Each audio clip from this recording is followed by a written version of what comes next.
Hello, everyone. For those who don't know me, I'm Kat. I'm a wife, a homeschool mom, and an avid reader. For everyone else, welcome back. It is that time of year when we are looking forward to the fall reading, and with that comes spooky books, those horror and thriller books that many of us like to put on our TBR during September, October, and November. Covers with Cassidy has created a challenge this season called the Seasonal Spooky Challenge.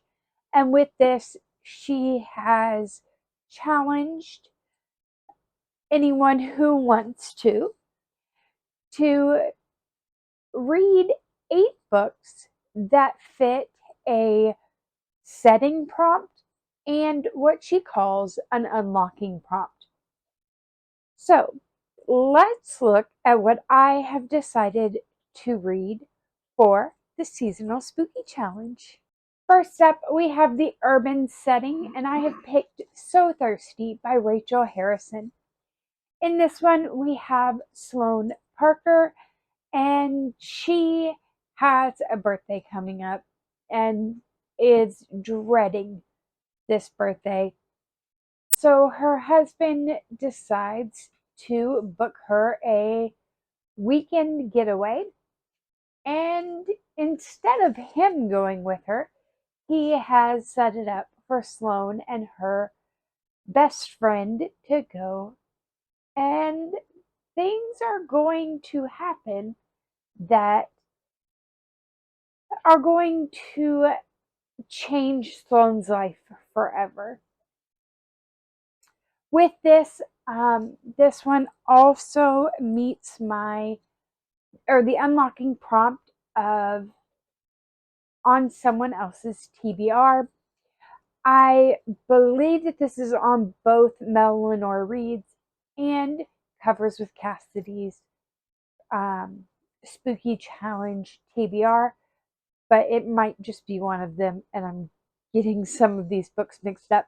For the summer camp setting, I'm looking at reading The God of the Woods by Liz Moore. This one is a summer camp in which a 13-year-old goes missing. Not only is she a camper, she is the owner's daughter. And she's not the only camper who has gone missing. 13 years before, her older brother also went missing from the same camp.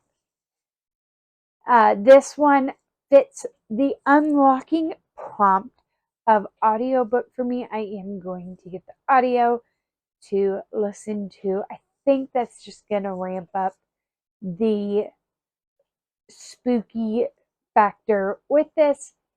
And I have heard great things about this one from many people.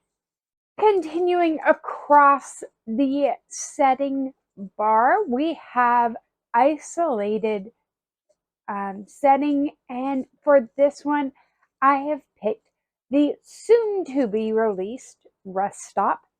This one is not published until I believe October 15th, and this one is by Nat Cassidy.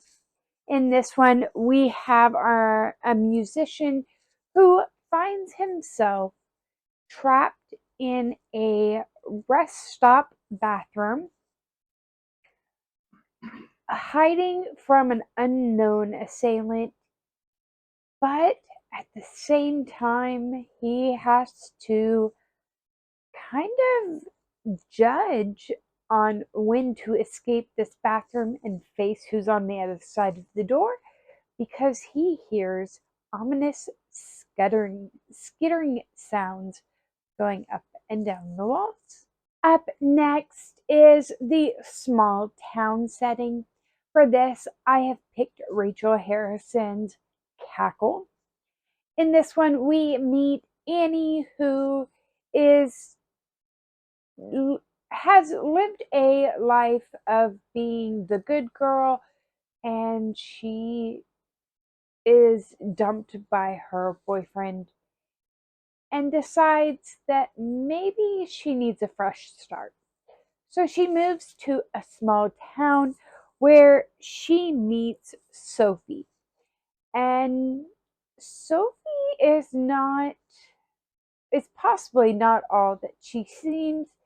Most of the town is scared of her, and Annie is going to try to figure out why. Oops. This one I did borrow from the library, so I am using this for the unlocking prompt of book I didn't buy.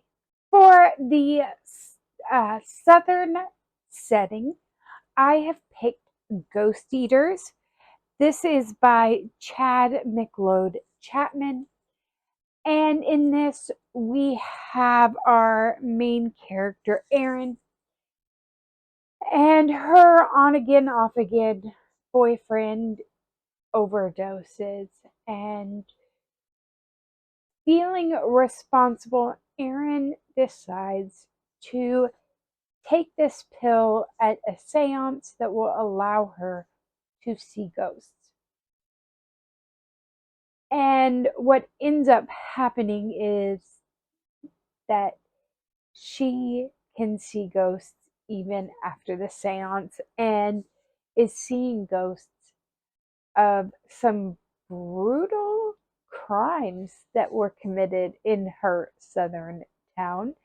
And she's going to try to figure out what to do next. This does hit the unlocking prompt of new author. I have not read any of Chapman's books, and I am excited to check this one out.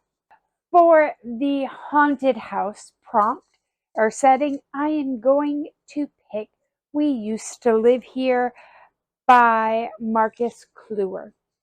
In this one, we have a couple buys a house that they are going to try to flip. And a family that used to live there shows up and asks if they can show their kids around the house. And things take a ghostly turn from there. For this book, I am using this for my diversity rep. From what I understand is this one of the characters is in a wheelchair, and this is a house that is not easily accessible for her, and she's trying to overcome some of those things. For the coastal setting, I'm going to read 10 by Gretchen McNeil. This is a Then There Were None-esque book. We have 10 teens, 3 days, and 1 killer. This is a YA novel, and so for the unlocking prompt, it will fit young adult. For the final In the Woods prompt, I am going to read Ghost Camera by Darcy Coates. This is following Janine, who has a camera that has a special ability that it can capture ghosts. And there is a cost to that, and that is that the ghosts can then consume humans. This is a short story, and so it will fit the novella prompt.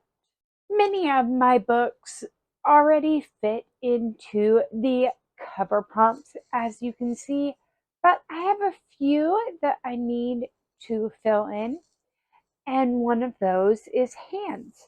And for this, I'm going to try to read Where He Can't Find You by Darcy Coates.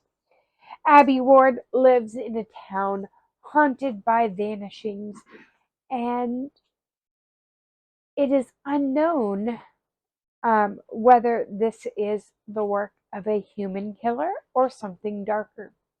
I've loved all of Darcy Coates' books that I have picked up, so I am definitely excited for this one.